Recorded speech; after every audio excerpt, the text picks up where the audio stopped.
You know, it's every musician's dream to get a commercial. How exactly did you guys land that State Farm commercial? Oh, well, we just hounded them for days and days, and then we found someone else's skin to put on. Yeah. And put that on, and we had the gig. It helped a lot to not be those guys or the people who wrote the commercial, but kind of resemble them a little bit, so that people constantly tweet at us saying, hey, we love you in that thing, and we have to sort of shrug and say thanks, I guess. I am the hard hitter, quick witter, rhyme spitter. We go deep with Meryl Streep if my people could ever get her. 10 minute conversations with my best friends. It's time to begin. Chalkskin 10. Yo, Frogger the musical. Yo, that's one of my favorite songs by this next, wait, hang on, I feel another one coming up. It's the pirate song. Yeah, that was a good one too. And then, wait. Oh, I'm Irish and I'm drunk. Irish drinking song. Yeah, they're really good songs, man, they're dope. I never listened to any of them, but from what I understand, they're all really good. They're by these next people from my next interview, Paul and Storm. You might know them from At Midnight. Abbott and Costello, Batman and Robin, Captain and Tennille. The dynamic duo is able to accomplish more than any single mortal ever could. And these two are killing it like Leopold and Lowe. Greg Saborin and Greg DiCostanzo may have ripped their way out of the dank depths of different women's lady parts, but their compatible sense of humor and their pitch-perfect harmonies have made them better than brothers. They've released a fistful of albums, rocked many a stage with their unique brand of geek, rock, and even have a documentary series about their lives, Learning Town. Paul and Storm, come on in, man. Let's make some sweet, sweet mouth music together. If I could start, first of all, I don't appreciate you talking about my mom's lady parts. Okay. And second of all, you called me Greg Saborin, and he's Greg. He's Greg's. Yo. Yeah, I'm Paul. I'm cool with the lady parts. I was told this was going to be a professional gig, so if you could sort of get your stuff together. Okay, cool, but all the details are right? Like, you know. Except for the ones you got wrong. Yeah, the Learning Town web series on Geek and Sundry isn't exactly autobiographical. Now, that's where you're wrong. Because here's the thing, man. I heard you on Tabletop describe Paul and Storm as a group that it's kind of like Flight of Conchords, except for you guys don't play characters. Well, you're always yourself, so it must be a documentary. In our stage act, we don't play characters. Okay. So in our web series we did, and we recorded that before we did the web series. Yeah, right on. Our fictional web series. Right on. Okay, cool. So that's fictional, so those puppets did not catch on fire. Kids, you can stop crying now. All right, so now this is, from what I understand, you were in an a cappella group that he auditioned for, and you guys didn't let him in because you were an undergrad group and he was a grad student. But how'd you guys get together? And by the way, that's kind of messed up. Well, he actually turned us down. Oh. We weren't cool enough for him at the time. That's my take. It's true. Well, let's put it this way. I knew I was uncool, and I'd been in an a cappella group in college, and I figured the last thing I wanted to do was hang around with yet another group of uncool people like me. So I was trying to improve myself. But it turns out that was our final test, is we were acting really uncool, and if you could deal with that, you were cool enough to be in our band. I was just too shallow. Right on. So how did you guys get together and start rocking stages? We had answered an ad for a doo-wop group by just this dude, and the two of us ended up in that with two other guys. That band lasted a summer and died. And we decided we wanted to do some different things, and it worked for over 10 years. Yeah. And then that group stopped touring, and we didn't want to go get real jobs, so we just said, let's do the same thing, but with a couple instruments. And here we are in the smoking area of the Hilton Bayfront at Comic-Con 2013. Yeah, I'm pretty excited about that. Now, you guys went on and you started doing Bob and Tom show, right? Yeah. And you guys would do News to Us, which was basically, you take the story of the week, you turn it into a rousing musical number. I'd imagine that's kind of a difficult thing to do pretty much every week. What is your approach to making a new song? Well, yeah, I think that's why we stopped doing it. It's the pressure of doing it every week when there wasn't a lot of news.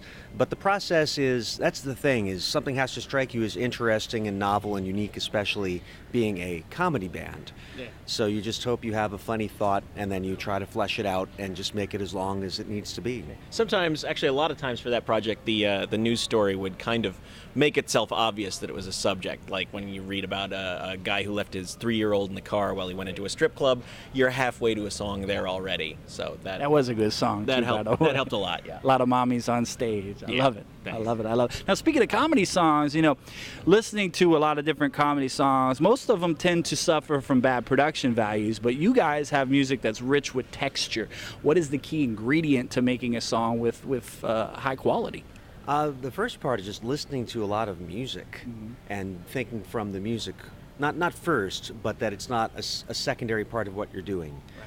That Weird Al, he's the best example of that. He goes to a ridiculous degree to get the music right, and that means when you deviate and you do the funny stuff, it pops out that much more. All right, cool. Now check this out. This is interesting to me because I'm a nerdcore rapper, and the king of nerdcore rappers is MC Frontalot. Now, MC Frontalot has a song called Critical Hit. Y'all have a song called Critical Hit. So what I want to do, every good rap artist needs to have a beef going. So I want to start a beef between you and MC Frontalot. So what do you hate the most about him? I hate the way he hugs. He hugs so tight and so sincerely. It's he's horrible. Too nice. I don't trust a guy that nice and that smart and that savvy on the internet and promoting his brand. There's something not right. I'm telling you right now, MC Frontalot, you need to step up and meet the men who do the thing better than you do the thing, except it's not quite the same thing. Like a thing. But we're coming for you, MC Frontalot. And we're gonna do the thing. Cookies for you. Was that a throw? Yeah, plus he has a stupid face. Oh well, yeah. I mean, got that little thing. Yeah, man. Come on. Look at this. This is a beard, MC Frontalot. That's a beard. Speaking truth. You can learn something from Will Wheaton's beard too. All right, check this out too. You guys are kind of famous for getting panties thrown on stage. You guys have a whole gallery of panties. You have collected more panties than a Japanese businessman. How did that get started? And why are you guys into that fetish in the first place? Well, panties are inherently interesting. We'll just get that out of the way. Yeah. But we have a song called Opening Band, the distilled experience of life on the road. And one line is that even though we've been doing this for a long time, no panties have been thrown. And our audience, loving us as they do, decided that that's just too sad for a band of our caliber not to have panties thrown. So it's been a panty rain ever since. Yeah, it's sort of a thing. When we were writing the song, we were all kind of like, "Tee, wouldn't that be funny?" And then it started to become a burden. Isn't the right word, because you can't ever really be burdened by panties, I don't think, but we actually, after like 300 or so, we stopped collecting and photographing and cataloging the panties. I think overrun might be the word you were looking for. Yeah. You got so overrun by this underwear, you had skid marks. Amazingly enough, nerds get really enthusiastic about a thing and really latch on to it. Who knew? Yeah. So you can look for Paul and Storm panties franchises across the country. 100% recycled panties, most never worn. In vending machines? We're working on that. The vending machine technology is trickier than you think, and they're very tight about patents in Japan, so we haven't been able to prize those secrets free. That's right, MC Frontalot. We don't see you opening no panty franchises. That's right. We're speaking things to you in a face. Panties, pee. We're not good at beefs. They're not. You guys are not very good at beefs. Okay, so you've done a lot of, you guys don't really do parodies, but you've done a lot in the style of, you've done Randy Newman. Who does Randy Newman, by the way? You? I play the piano on it, and he sings it. Oh, wow. I do the voice. That's what I do, Chalk. Who does Aaron Neville?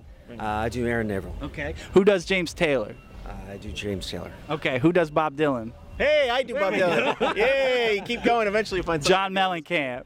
Oh, yeah, I can do much. We can both do John. What about Leon Redbone? Yeah, that's him. That's me. Okay, cool. But okay, so here's the thing: you guys are really good about copying the styles of others. So I've decided to start a couple of cover bands. Okay. All right. And I'm going to give you the name of the cover band. If you can tell me who we are covering, then I'll let you in. All right. All right. Let's try it. Okay, cool. So we have first up is Anglo-Saxon Arm Flap.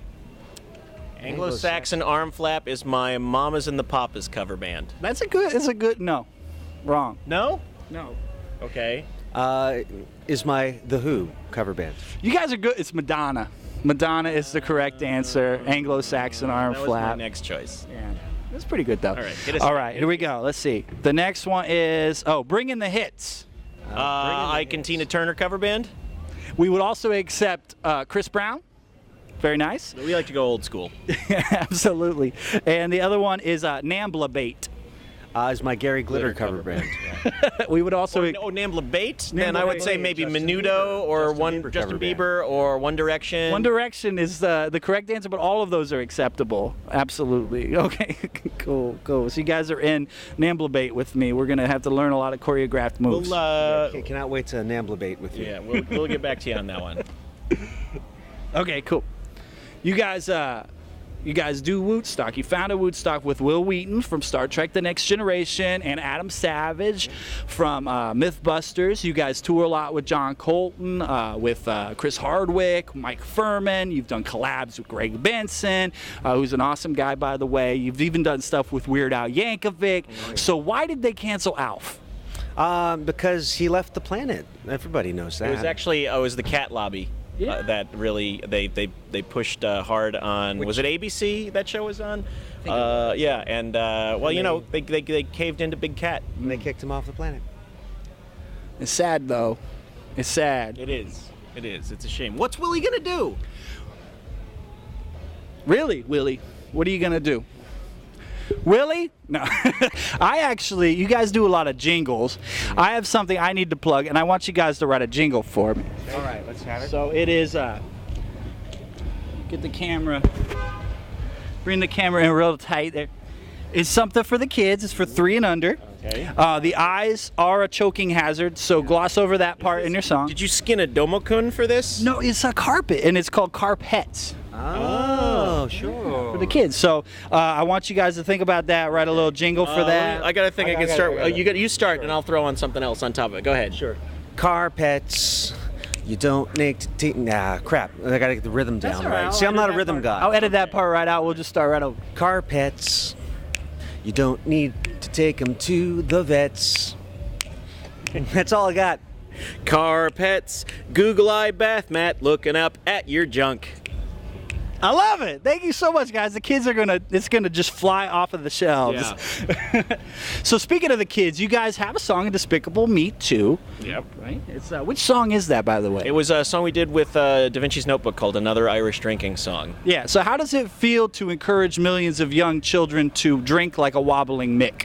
That's been our mission, really, from the start. And to have a megaphone to enable that to happen is really touching for us. Thanks, Hollywood liberal elites.